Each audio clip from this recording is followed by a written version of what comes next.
So, three flats. When have we seen that before? Well, if you've seen three flats by this point in your piano playing career, it was likely for a piece that sounded rather different than this one. Three flats also happens to be the key signature for one of the most overwhelmingly popular minor keys to play in, C minor. But this piece is very obviously not employing that more somber sonority, which means, of course, that we need to go hunting down the relative major.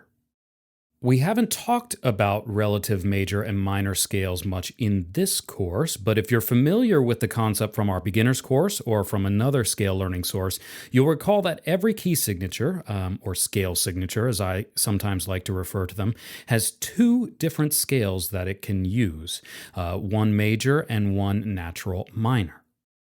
Now, you can use a visual tool like the circle of fifths to help you identify which is which, but I prefer my students to memorize the keyboard method of identification, which is where you either start with the root of the major scale and go down two notes along the scale. Importantly, people end up forgetting that. Go down two notes to get to the relative minor root, or start on the root of that natural relative minor scale and go up two notes to get to the relative major. So really quickly, if we have a C major scale, we start on C and go down two notes, which lands us on A, which is the root of the relative natural minor scale that uses the same number of accidentals, in this case none, A minor.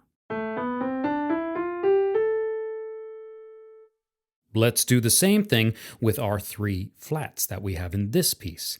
Let's now start with that C natural minor position, which you'll almost certainly be more familiar with. And let's go from the C, let's go up two notes. Once again, remember that it has to be along the scale. I see a lot of people forgetting that they have flats to contend with somehow. So C, up two notes. And that lands us on the flatted black note of E flat, corresponding with the E flat major scale, and that is the place that this piece calls home.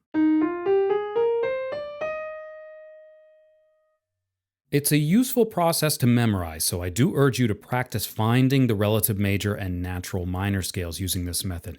It really helps a lot with scale identification in pieces. Okay, so that bit of review aside, the only other real trick to this piece, other than simply playing with this unfamiliar configuration of flats, is how you're going to be playing the scales. But most of them do not start with traditional positioning, so we're going to be paying a lot of attention to fingering choices and making sure we set ourselves off right so that we don't get all snarled up halfway through the scales. Lastly, let's just make sure we hit our preliminaries real quick. This piece is in 4/4, has no opening dynamic, though you can glean that with those accents on the big whole notes in the left hand. We're probably not playing quietly here. We have a tempo marking of moderato. I tend to like to play this piece a little bit faster, but of course you'll be aiming for whatever speed you feel comfortable with in that range. And of course we have our key signature or scale signature of three flats, placing us, as mentioned, in the brightish scale of E flat major. Okay, enough of that. Let's start talking about how to play it all. Right out the gate, let's just acknowledge what we're doing with the left hand. So for the first two complete systems, the left hand is just landing heavily on these whole note chords, going back and forth from E flat major to E flat sus.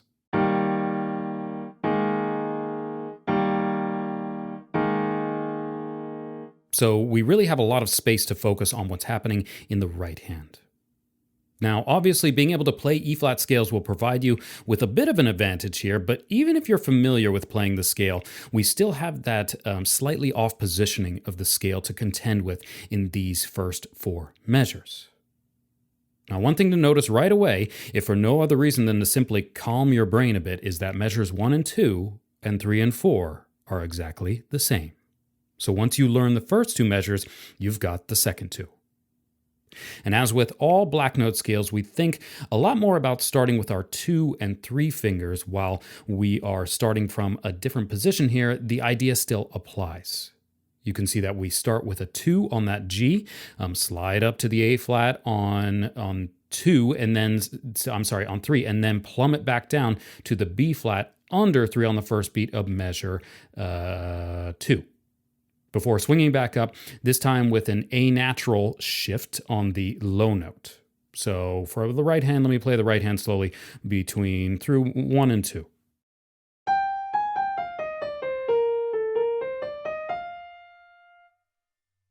Now, as mentioned, once we get to measure 3, we're just starting over, and the whole first system together sounds like this.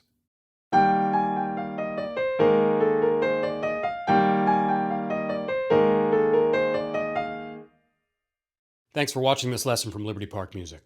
If you enjoyed this lesson and learned something from it, do us a favor, hit that like button. And if you really liked it, share it around. Let your friends and family check it out too.